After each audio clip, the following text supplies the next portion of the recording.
On October 8th, 1871, a fire started on the O'Leary farm on DeKoven Street in Chicago, kicking off a 3-day blaze that killed 300 people and destroyed roughly 3.3 square miles of Chicago. What happened? Did a cow really destroy half of Chicago? Let's find out as something burning this way comes.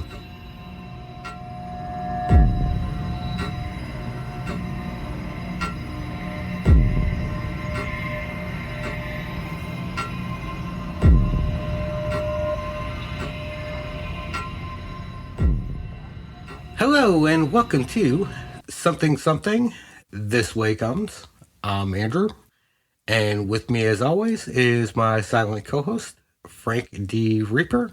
Tonight, we're talking about the Great Chicago Fire of 1871.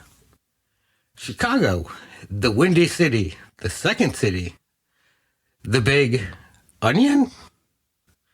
Okay, no one calls it that last one.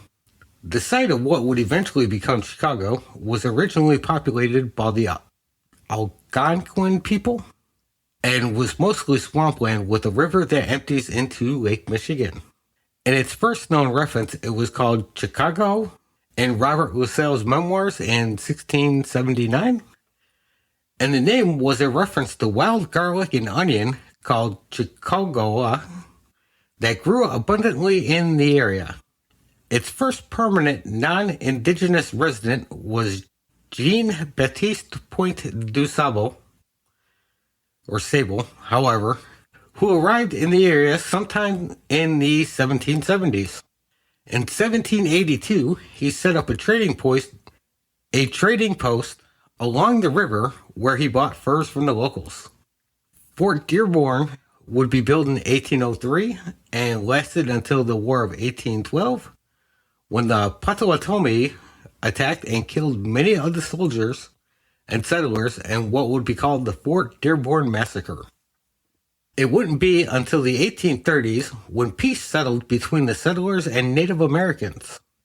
Chicago would officially become a town in 1833, a tiny settlement with less than 200 people in it. The population would soon explode to over 100,000. Lying halfway between the East Coast and the expanding western regions, Chicago was in a prime location to establish itself as a major trading center with its harbor on Lake Michigan that would go on to serve thousands of ships. When the railroad reached Chicago in 1848, it would greatly expand on it. Within 10 years, they would have over 3,000 miles of tracks in the region, making Chicago the world's busiest railroad center. Several factories would spring up producing farm and railroad equipment. All this expansion and growth came at a severe cost. Any kind of safety standards for building were non-existent as more and more buildings were built. Social services were extremely rare if they even existed at all. More than half the residents were immigrants, mostly from Europe, taking whatever low-paying job they can find, along with whatever sort of housing they could pay for. Soon, some of the worst slums in the nation would spread out from downtown. Rows of wooden cottages were built side by side with barely any room between them. These were built quickly and very shittily. The older cottages would lean and sag towards each other till their roofs nearly touched. When it came to building, it was all about getting done quickly. Get it up and move on. Who cares if it lasted more than a day? By 1871, there was over 59,000 structures built.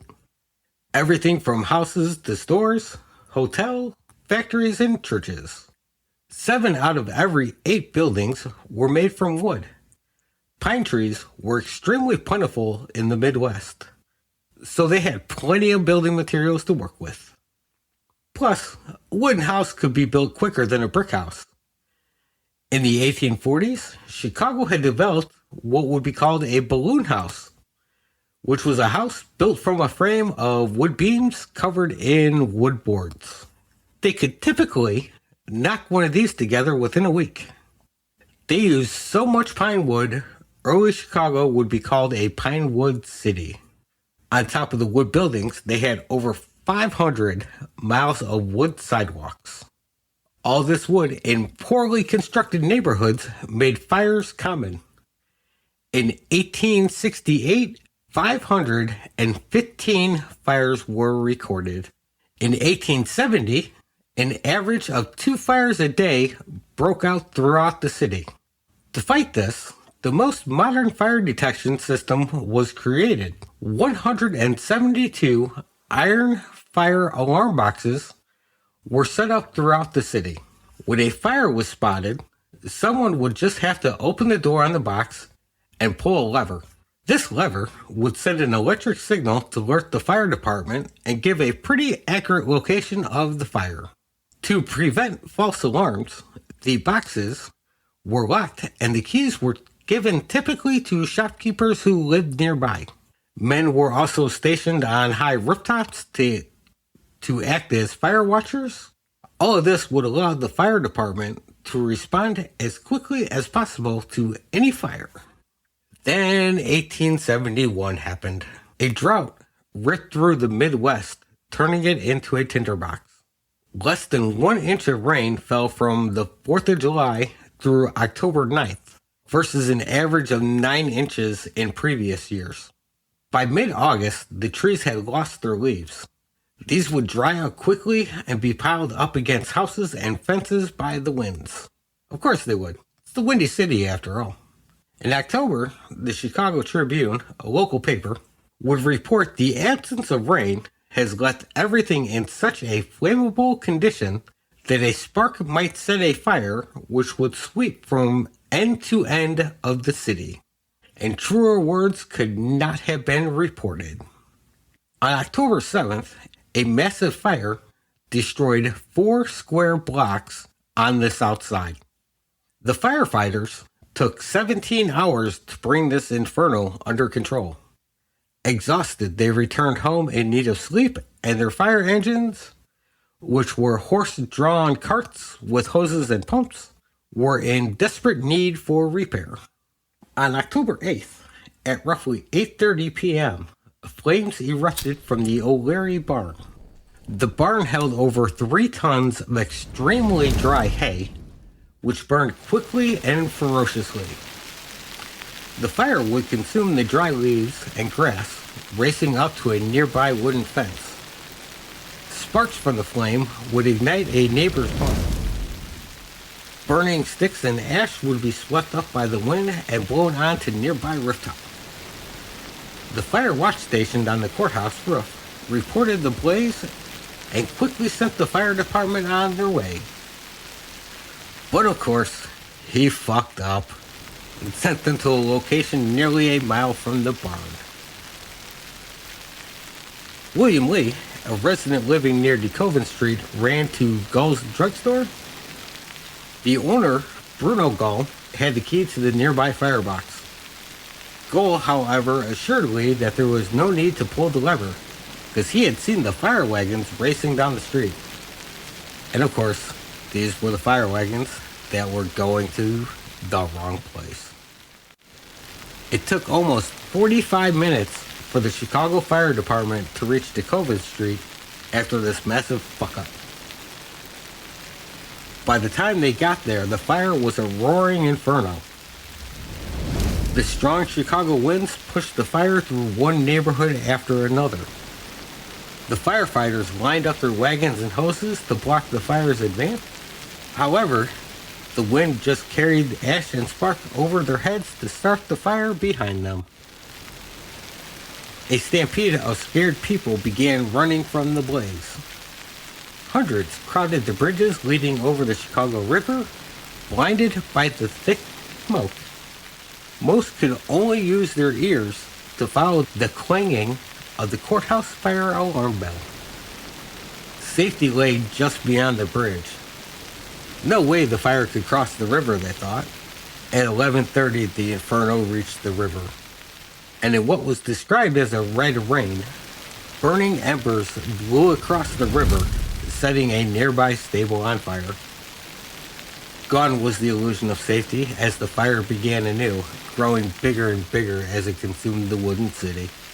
Drunken residents of Connolly's Patch danced in the streets at the sight of the flames. But as the roar and heat of the flames bore down on them, they quickly came to their senses. Apparently, a massive fire will sober you up real quick. They grabbed what they could carry from their homes and fled to join the massive crowds fleeing the fire. The blaze moved in two directions from here, east towards the river and north towards downtown's business district. Only to the west lay relative safety. Whole neighborhoods here would be left untouched. But in the terror and confusion of the night, no one could predict where to run. Whole crowds of people raced north ahead of the flames, some screaming in abject fear, others prayed. The wall of fire chasing them was now 1,000 feet wide by 100 feet tall. It raced through sections as fast as any man could run. The old and the sick would be the first to die, trampled to death by the massive crowds, or burned to death when they could not escape the flame. Firefighters worked valiantly to fight the fire, spraying down buildings. However, the wind fought against them, blowing so hard the streams of water would just blow back in their faces and back up the hoses. Volunteers tore down fences and sheds as crews blew up buildings ahead of the inferno to create fire gaps. But still, the fire raged on, jumping these gaps. Wealthy downtown residents soon joined the fleeing masses, adding horse-drawn wagons into the confusion. Panic swept through downtown as they saw the glow from the flames fast approaching. Store owners waited till the last moment to lock up their shops before fleeing north. Because a fire can't cross a locked door. It's like a vampire, very polite, waits to be invited in. The holy rollers came out to the streets, screaming this was punishment for sinful people of Chicago, comparing the blaze to the fires of hell. However, most people would show how little sins they had. Later newspapers would tell tall tales of criminals stalking the streets in search of prey. This was greatly exaggerated, yellow journalism at its finest. Hundreds of people would show humanity at its finest, dropping their possessions and carrying the injured to safety. Men and women rushed into smoking and burning buildings to rescue trapped people inside. At 1:30 a.m., the courthouse in the center of the city caught fire. Prisoners in the downstairs jail banged at their cells until they were released. The criminals were then free to join the rushing masses outside. In less than an hour, the courthouse bell was silenced as it fell 5 stories to the ground. The fire soon spread to the post office, banks, and train stations. Field and Letters department store had once bragged and advertised how fireproof it was, burnt down to the ground. The fire screamed and roared as it chased the crowd northwards. Everyone carried something, a toy, a dress, a prized possession. That night, all Chicagoans were one. The rich, the poor, American or immigrant. All the petty divisions we humans put up were burnt down in the flames. The winds howled and screamed around them. The fire made the wind stronger by pulling it into the fire's center. Fire tornadoes would sweep through the streets as the fleeing crowds reached the main branch of the Chicago River. The bridges would descend into further chaos as the crowds of people in horse-drawn carts piled across them. As they crossed to the north side, there was no illusion of safety this time. Even before the fire reached the river, the wind swept burning ash across the river. The north side would burn faster than downtown. Because of this, thousands of people would be trapped on the lakefront. Helpless, they watched as Chicago was consumed in an ocean of flames. Hundreds of people waded up to their necks into the cool water of the lake to escape the horrible heat. Some would later report the heat was so intense that people's hair would catch fire in the lake. Hope was fading quickly among the residents, with one woman begging her husband to drown her in the lake if she were to catch fire, preferring it to burning to death. On the morning of the 10th, as the sun rose over the smoke, They saw what they described as a miracle. Amid the destruction, the water tower still stood as a last ray of hope, an unspoken message of survival. The fire would continue to rage until 10 that night when rain began to fall, beating back the flames. The city would smolder for weeks to come, but the fire was finally over, after roaring through Chicago for over 30 hours. Chicago paid a high price for the tragedy. With an estimate of 300 dead, the true number is unknowable, since many had been trapped amidst the debris and burnt to ash. 100,000 were left homeless, as over 18,000 buildings had been destroyed. Among them were 1,600 stores, 60 factories, and 28 hotels. Estimated cost of damage at the time was $200 million. Adjusted for today's money, that would be over $2 billion in damages. The totality of the destruction was too much for some to grasp. Where once stood a booming and vibrant city was now a field of ash. But Chicago was down, not out. One store owner put up a sign amidst the rubble of his shop saying, "All gone but the wife and energy." The sign screaming his defiance to give up. 2 days after the fire, the Chicago Tribune would write, "In the midst of a calamity without parallel in the world's history, looking upon the ashes of 30 years of accumulations, the people of this once beautiful city has resolved that Chicago shall rise again." People from all across the country came to Chicago's aid. With trains full of clothing and food coming from New York and other cities, volunteers from Cincinnati set up soup kitchens and fed over 3,000 people a day. Women from St. Louis donated blankets and mattresses to the homeless, and charities raised over $5 million to provide food and shelter. President Ulysses S. Grant would personally donate $1,000, about $24,000 a day, to a Chicago relief agency. So what started this horrible fire? Well, city officials would form a commission to investigate the cause and come up with ways to prevent the tragedy. It was determined that the fire did start in the O'Leary's barn. The barn was completely burnt down, but somehow their cottage escaped relatively unscathed. The commission never determined the exact cause of the fire. One theory suggested Daniel Sullivan, a friend of the O'Learys, went into the barn to drink whiskey and smoke a pipe. Getting drunk, he got stupid and careless, imagine that, with a match and caught the barn on fire. Some reports would claim he confessed his guilt years later. However, almost immediately, the O'Learys, specifically Kathy, would take the entirety of the blame. The intense public hatred would force their family into hiding in rural Michigan. But we'll come back to Catherine later and the myth of her and her cows. The commission's findings were clear about one thing. The shitty construction rampant throughout the city caused the fire to spread so rapidly. Laws were passed that all new structures be built from fireproof bricks.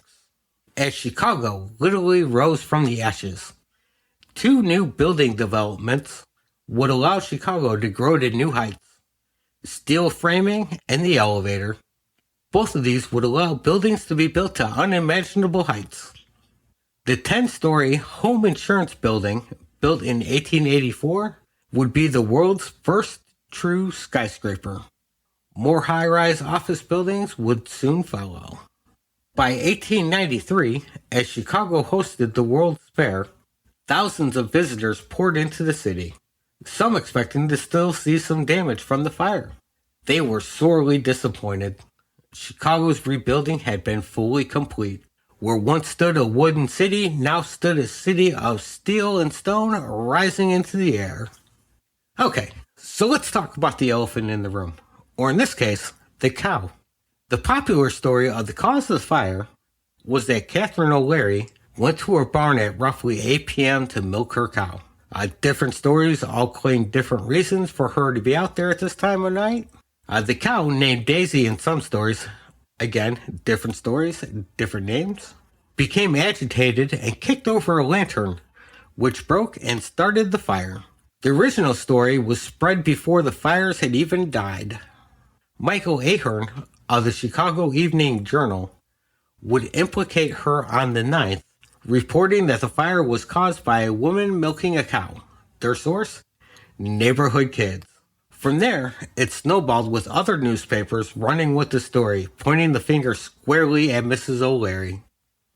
She made a convenient scapegoat for the fire. She checked all the right boxes. A poor, Catholic Irish woman. At the time, it was normal to vilify Catholics and the Irish. So congratulations, everyone. Every time you told this story, you helped spread misogynistic and racist bullshit without even knowing it. Yay us. Catherine and her husband would later testify at the official commission in front of the fire commissioners. The official findings would clear her of any official blame, and while no official cause of the fire was listed, they did mention that a spark from a nearby chimney could have caught the barn on fire.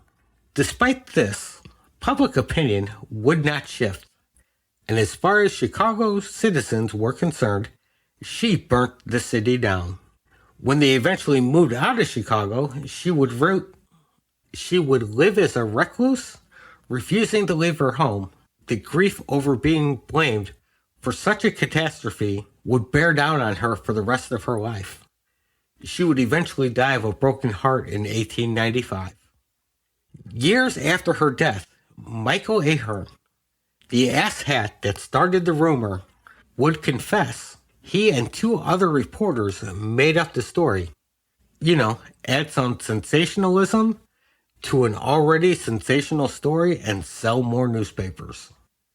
In 1997, Richard Bales, an amateur historian and lawyer, would pour countless hours over 2 years researching the fire, going through handwritten testimonies and court documents.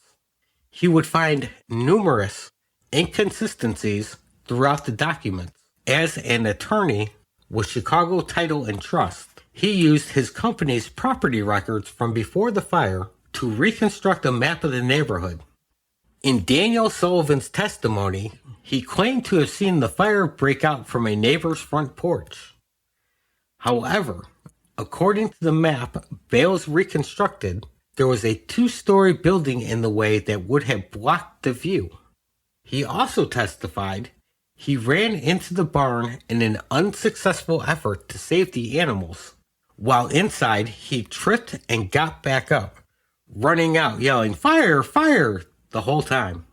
So he ran almost 200 feet on a wooden leg, no less. So not very fast, I'm assuming. Yelling. Yet no one in the surrounding houses heard him.